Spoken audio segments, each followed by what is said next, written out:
नमस्कार, जय हिंद मेरे देश के सारे लोगों को। अभी देश एक हादसे से गुजर रहा है। कुपवाड़ा और जो सुकमा में हुआ, मेरे देश के काफ़ी जवान शहीद हो गए।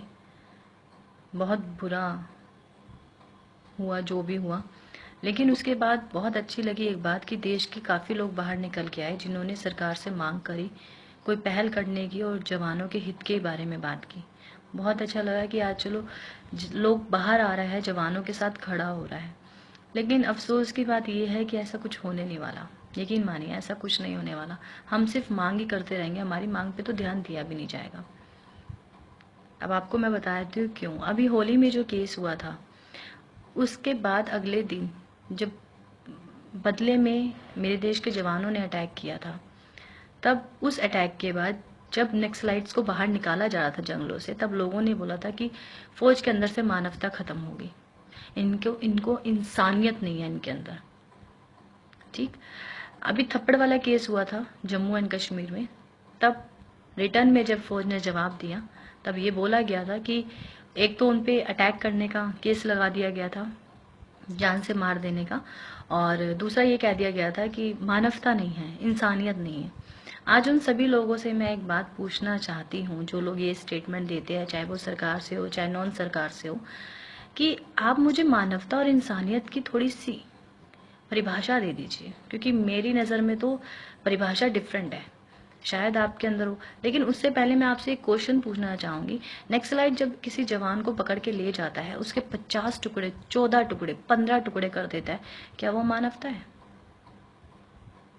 घुस के मेरे देश के जवानों को गोली मार देते हैं, क्या वो मानवता है? किसे मानवता बोलते हैं, किसे इंसानियत बोलते हैं आप? मेरा देश का जवान जाके पहले लड़ता है उनसे? नहीं ना।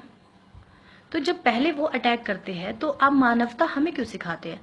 मेरा देश का जवान तो उसको उनको जवाब देता है जो कि उसे सिखाया जाता है, कि यदि अगर सामने से कोई अटैक करे तो अटैक में उसको जवाबी अटैक मिलना चाहिए। तो फिर इसमें मानवता और इंसानियत कहाँ से आई? मुझे कुछ समझ नहीं आ रहा, आप लोगों की डिक्शनरी चेंज है या सच में मैंने कुछ सीखा नहीं है। और अभी सुकमा और कुपवाड़ा में जो हुआ, अभी 2-4 दिन तक सब लोग अफसोस मनाएंगे आप लोग, उसके बाद से सब भूल जाएंगे। कोई हमारी मांग को नहीं सुनेगा, कोई जवानों के हित की बात नहीं करेगा। क्यों? और कुछ लोग तो ये बोलते हैं कि जवानों को अगर हमने छूट दे दी तो बेगुनाह लोग मारे जाएंगे। अब मैं आप सबसे पूछती हूँ, जिन्होंने ये स्टेटमेंट दिया है, कि मेरे देश का जवान बेगुनाह था या कसूरवार था जो शहीद हो गया? वो क्या था?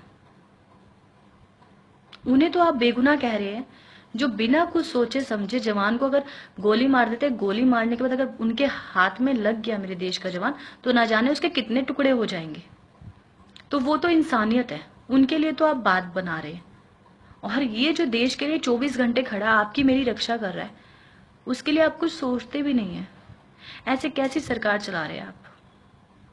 मोदी सरकार आई थी ना, पहले तो मैं आपको क्लियर कर दूं, मुझे किसी सरकार से कोई मतलब नहीं है, लेकिन एक मोदी सरकार से मुझे उम्मीद थी, मोदी जी से मुझे उम्मीद थी।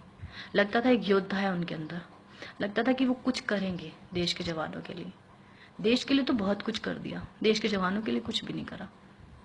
आज उनसे बार बार अपील कर रही हूँ कि प्लीज कुछ पहल कर दीजिए, कोई तोड़ निकाल दीजिए। मैं जानती हूँ आप निकाल सकते हैं, लेकिन अफसोस की बात मुझे ये लग रही है कि कहीं ना कहीं मेरी ये उम्मीद टूट रही है। क्या बोलूं, कैसे बोलूं, कुछ समझ नहीं आता। इंसानियत, मानवता, उन लोगों के बारे में आप सोच रहे हैं जो ना जाने कब अटैक कर देते हैं मेरे देश के जवानों पे, बेफजूल में अटैक कर रहे हैं, उनको पकड़ के ले जाते हैं, उनके ना जाने कितने टुकड़े कर देते हैं। कश्मीर में बैठे हुए मिलिटियंस पता नहीं क्या क्या कब कर देते हैं, पत्थरबाजी हो रही है, हर चीज हो रही है, उसके बाद भी आप मानवता की बात करते हैं। और मुझे एक बात बताइए, यदि आपने जवानों को एक छूट दे भी दी, मेरे देश का जवान इतना बड़ा पागल है कि जैसे ही आप छूट देंगे, उठाएगा बंदूक और जाके बेगुनाह लोगों पे फायरिंग शुरू कर देगा? इतना बड़ा बेवकूफ है? वो इतना बड़ा बेवकूफ नहीं है, उसके अंदर भी दिल है, उसके पास भी दिमाग है, वो काम ले सकता है दोनों चीजों से। अरे छूट देने की बात ये नहीं थी कि वो जाके सबको फायरिंग शुरू कर देगा। छूट देने की बात ये थी कि यदि अगर कोई चीज उनको हानि पहुंचा रही है तो वो उसको जड़ से खत्म कर दे, और ये कर सकते हैं। लेकिन आप कब देंगे छूट, जब ना जाने और कितने शहीद हो जाएंगे। अरे अफसोस की बात मुझे एक और बात लगती है, शहीद होता है, आप जाके शहीद को पैसा दे आते हैं, शहीद की फैमिली को। सच सच मानिए, पूरे भारत से कहना चाहूंगी, उन्हें वो पैसा नहीं चाहिए, उन्हें वो इंसान चाहिए जो उसके घर से चला गया।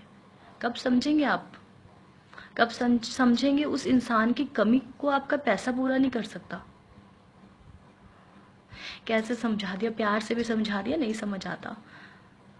मुझे तो गाली देके समझाना भी नहीं आता। एक वीडियो में मैंने बोला था मेरे देश का जवान बंधुआ मजदूर लगता है मुझे, क्योंकि सरकार उनके बारे में कुछ नहीं सोचती। मुझे नहीं मालूम था कि मेरी उस बात को प्रूफ करने में लगी हुई है सरकार। कुछ समझ नहीं आता। देश को चला रही है सरकार, और पूरे देश और देश के लोगों को चला रहा है जवान, तब भी नहीं सोचते उसके बारे में।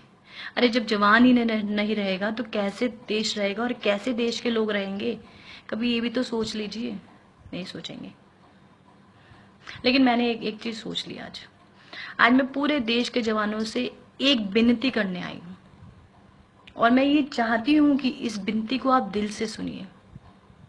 आज मेरी वीडियो देखने के बाद अपने आप से कमिटमेंट कर लीजिए। गवर्नमेंट को सोने दीजिए, वो सोती भी अच्छी लगती है, सोने दीजिए उसको। हम लोग तो जाग सकते हैं। आज से अपने आप से कमिटमेंट कर लीजिए मेरी वीडियो देखने के बाद कि आज के बाद आपके परिवार का कोई भी सदस्य देश का सिपाही नहीं बनेगा, देश के लिए कुछ नहीं करेगा सिपाही बनके। हम ही क्यों बलिदान दे, हम ही क्यों त्याग दे, क्यों? ना जाने कितने जवानों से बात करती हूँ जिनके मुंह पे ये रहता है कि हमने तो देश के लिए बहुत सेवा करी है, हम चाहते हैं हमारे बच्चे भी ये करें। क्यों? और ना जाने कितनी पीढ़ियां लगातार देश की सेवा करती आई है, फिर भी सरकार कुछ नहीं सोच रही। अरे सिर्फ एक छूट देने की बात करी है, नक्सलाइट्स को खत्म करने की बात करी है, मिलिटेंट्स को खत्म करने की बात करी है, देश को खत्म करने की बात नहीं करी उन्होंने। कमाल है। पर आज मैं तो देश के जवानों से एक ही बात बोलूंगी कि आज से, अभी से अपने आप से कमिटमेंट कर लीजिए। अब आपके कोई भी पीढ़ी देश के जवानों में शामिल नहीं होगी। बस अब लड़ने दो सरकार को, और लड़ने दो नक्सलाइट्स को, लड़ने दो मिलिटेंट्स को, जिसको लड़ना है लड़े। हम तो अपना सेफ पॉइंट लेके चले। जब सरकार नहीं सोच रही, देश के लोग नहीं सोच रहे, तो हम क्यों सोचे? सारा ठेका मेरे देश के जवानों ने थोड़ी ना ले रखा है। उनके हित में तो आप कुछ नहीं कर रहे। कह कह के थक गए। न जाने कितने लोग, हम जैसे लोग गुहार कर रहे हैं, विनती कर रहे हैं, पर कुछ नहीं होता। बस बहुत हो गया। अब हमें फौज में एंट्री मारनी नहीं। मेरे देश का जवान का कोई भी पीढ़ी अब फौज में एंट्री नहीं मारेगी। यदि अगर सरकार ने कोई पहल करी तो ठीक है, थोड़े दिन तक। नहीं करी तो आज से अपने आप से प्रण ले लीजिए। बस ये संदेश मेरा हर जवान तक पहुंचना चाहिए, पहुंचा दीजिए। सरकार तक नहीं, जवान तक, क्योंकि ये सिर्फ और सिर्फ जवान के लिए मैंने बोला है। जय हिंद।